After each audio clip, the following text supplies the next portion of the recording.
Welcome to my Friends Are Everywhere podcast, where me and my co-host have a frank and light-hearted discussion with some of the people who've become our friends during our travels over the years. Hopefully this will provide an honest and sometimes enlightening insight into our lives as well as theirs, as we all just try to negotiate new and interesting cultures. And even if these insights aren't always forthcoming, we might be able to provide a humorous perspective to lives outside of our home countries. Stay with us and let's see.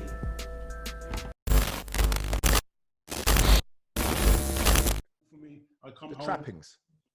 It's easy. Trappings. We're gonna have to do some of these. Let me bring it around to, obviously, you know, I like a little bit of sci-fi and whatever. There was one Star Trek that I remember watching, and I can't remember which one it was. And they were talking about the society in Star Trek, the United Federation of Planets or whatever, and they said there's no poverty. And I said, no, there is poverty. No, but we've got a perfect society. And he said, you've only got a perfect society for the people who want to be involved in that society. What about the people outside of it? Yeah, but they're welcome to join us, but they don't want to join. But they're out of the system then, so they don't get the thing. And it's like, but they still deserve to live, don't they? And that's where we are. We're in that United Federation of Planets, and everyone else who's not in that United Federation of Planets isn't sort of like getting a fair crack of the whip. Yeah.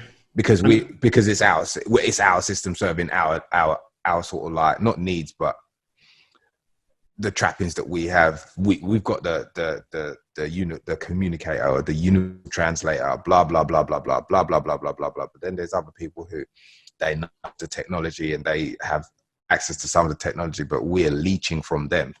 Yeah, that's the problem. The land that they have in order to build our United Federation of Planets. That's the problem. If the United Federation of Planets, our theoretical United Federation of Planets, was doing it off of their own back for themselves, without having to, having to live off the torture and pain of the other of the people who are outside of this United Federation of Planets, then fair on you. Go and do what the hell you like. Go and Go and live in your little bubble. Do whatever the hell you like. No problems. If that's your system and that's your society, fair enough. But unfortunately, it doesn't work like that. It's vampirism. So the United Federation of Planets, unfortunately, leeches and destroys the other people who exist outside of their little federation. And that's unfortunate. So that's an issue. And as I said, I don't know if this change within type thing is ever going to work. I don't see it working. No. I think we're too far along, because the same thing, the question that you asked earlier, are you prepared to give up a few things? But like I said, we've come from that generation where we could say, all right, screw it, could do that, could do some of that, no problem. 3310, yeah, you know what I'm saying? So, I think as much as people are looking for that revolt, will they really? Maybe they'll prove me wrong, but will they really want to do it from inside? I don't think so, because they've got too much to lose from inside.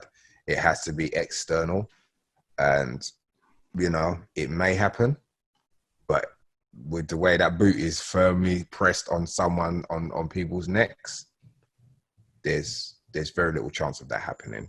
Yeah, man, I'm telling you, we're talking about a revolution, but that revolution, the things that come out of that revolution are going to be quite unpalatable for a lot of people. Unfortunately, it's not going to be as easy as you think.